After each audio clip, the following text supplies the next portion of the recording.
નમસ્કાર, ગોટુ શિક્ષા યુટ્યુબ ચેનલમાં આપનું હાર્દિક સ્વાગત છે। આજે આપણે માંડોધાર કેન્દ્રમાં આવ્યા છીએ કે જેમાં દરેકે 5 કેન્દ્ર ભેગા મળી અને સંયુક્ત રીતે આપણે રામ જે અયોધ્યા રામ મંદિરની મૂર્તિ પ્રતિષ્ઠા છે એની ઉજવણી કરવા કે મૂર્તિ પ્રતિષ્ઠા છે એને ધ્યાનમાં લઈ અને આંગણવાડી કેન્દ્રમાં બાળકો દ્વારા રામ, સીતા, લક્ષ્મણ અને એવી બનાવી અને આંગણવાડીની અંદર પ્રવેશ કરાવી અને એનું સ્વાગત કરવામાં આવ્યું છે। અને સ્વાગત કરી અને ખૂબ જ સરસ રીતે ઉજવણી કરવામાં આવી છે। વેશભૂષા દરેક બાળકોમાં હર્ષ ઉલ્લાસ આનંદ જોવા મળ્યો છે અને માંડોધાર કેન્દ્રના 5 વર્કર બહેનો દ્વારા સંયુક્ત રીતે ઉજવણી કરવામાં આવી રહી છે। ચાલો આપણે ઉજવણી છે એ જોઈએ અને નિહાળીએ કે કેવી સરસ મજાની ઉજવણી કરી છે। ચાલો આપણે ઉજવણીની તૈયારી કેવી કરી છે તે નિહાળીએ। જો અહીંયા સરસ મજાના છે ફૂલડા પાથરવામાં આવ્યા છે, પછી ભગવાન રામના કંકુ પગલા કરવા માટે કંકુને એવું રાખ્યું છે, ફૂલડેથી વધાવવા માટે ઘણા બધા ફૂલ રાખ્યા છે। બાળકોમાં પણ હર્ષ ઉલ્લાસ જોવા મળી રહ્યો છે। જો ખૂબ સરસ મજાના તૈયાર થઈને આવ્યા છે, દરેક વર્કર બહેનો હાજર છે અને સંયુક્ત રીતે ઉજવણી કરવામાં આવી છે અને બાળકોને પણ સારા એવા વેશભૂષા કર્યા છે। જો અહીંયા છે ભગવાન રામ, લક્ષ્મણ અને સીતાને પણ બનાવવામાં આવ્યા છે। જો બાળકો છે ખૂબ સરસ વેશભૂષા તૈયાર કરી અને જોવા મળી રહ્યા છે। તો આવી રીતે છે સરસ ઉજવણી કરવાની છે અને સારી એવી પૂર્વ તૈયારી કરવામાં આવી છે।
ગઢાળી સેજાના માંડોધાર પાંચેય કેન્દ્રની સંયુક્ત ઉજવણીમાં આવ્યા છીએ.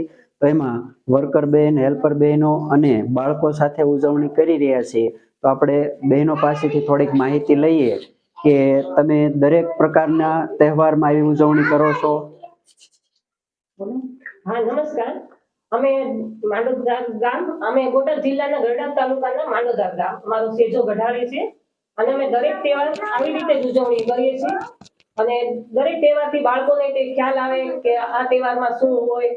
અમે દરેક તહેવાર આવી રીતે જ ઉજવીએ છીએ અને અમારા આંગણવાડી માંડોધાર પાંચે સાથે જ અમે કરીએ છીએ આ ઉજવણી.